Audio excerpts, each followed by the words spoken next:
Testing, testing, 1, 2, 3. How you doing? It has been 14 years since The Incredibles hit our screens and became an instant cult classic. It's just one of those movies that the audiences fell in love with around the world, and as a movie that you can just watch repeatedly, it's fantastic. Also, it's been said it's the best Fantastic Four movie ever made. What I loved about that film was just the animation. It was gorgeous. The simplicity of the story, like superheroes are outlawed and a family unit is trying to get together and bond, and at the same time answer their true nature. They're calling as superheroes and, try and do their best while upholding family honors with the responsibility of using their powers for good and saving the world. So after 14 years, we finally get Incredibles 2, and I really enjoyed it. It was good. It's not as good as the first one. The first one is just like a classic, but this one was still a lot of fun. The animation has improved out of sight in those last 14 years. Brad Bird is back. Love him as a director. He makes some amazing movies, and he's a fantastic writer. And what he did with that first one was incredible. Pardon the pun. But now he's back and he's done a sequel, and though I enjoyed it, there were a lot of similarities between this film and the first film. A lot of the plot beats were very similar. In the first film, it was Mr. Incredible who was out trying to do his thing without getting his family involved. And there was a whole subplot of his wife, Elastigirl, thinking that he was potentially having an affair. So in this one, it's all Elastigirl's story. Helen Parr, voiced by Holly Hunter. And Craig T. Nelson also returns for Mr. Incredible.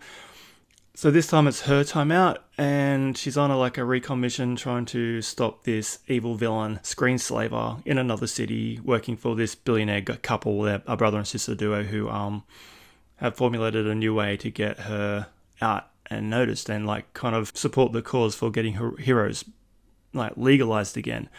So the story does involve Elastigirl doing her own thing while Bob Parr, Mr. Incredible, is at home looking after the kids with baby Jack and his newly developed powers. And we've got Violet and Dash also trying to do their thing at home as well. So I'm not going to go too much into plot. I do recommend the movie. It was a lot of fun. Like I said, there was a lot of similarities between the first movie and the last one. So waiting for 14 years for this new sequel, it was still very same. But that's not a bad thing. The first movie was so wonderful. This one is a very decent follow-up.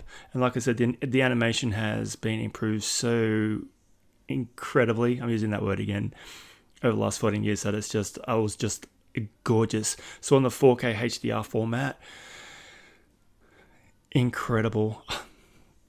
I can't stop using the word. It was incredible. The details on the suits, the HDR really kicked my ass all the way through this film. The suits looked incredible. There's so much eye candy. The colors were so vibrant. The details from the detail in the animation was just superb.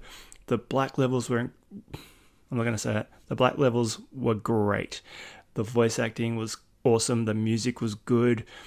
Just 4K HDR is just built for, and I've said it before in previous reviews on CGI movies, it's just built for this kind of animation that just looks incredible.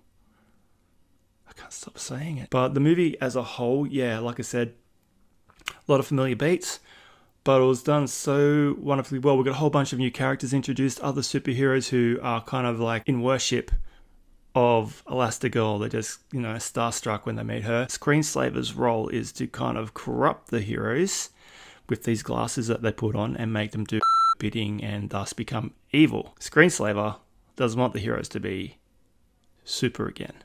Wants to maintain that status quo of heroes being unlawful. So minor plot point, but it was executed really, really well. The use of Elastigirl in this film, I found her kind of more interesting character than Mr. Incredible. She can do a lot more with her powers, and I do like the whole empowerment of the ladies. This is a ladies' movie, having the women in control and be the heroes of the film. Wonderful. It's good to have that kind of spun around. We have the whole Me Too movement going on right now, the empowerment of women who have been abused and taken advantage of. So having strong female characters leading these kind of movies, a la Wonder Woman, I love it. I think it really speaks to the current climate of our time. It's all about empowerment and having Elastigirl and the wonderful Holly Hunter voicing her as a very strong message to all those watching the film that, yeah, ladies kick ass. And I enjoyed watching this film. It was so much fun. So giving The Incredibles 2 a score out of 10. Going to give it a solid 9. I think I gave The Incredibles a 10. I can't remember. I've done a review. I'll leave a link down below for that film.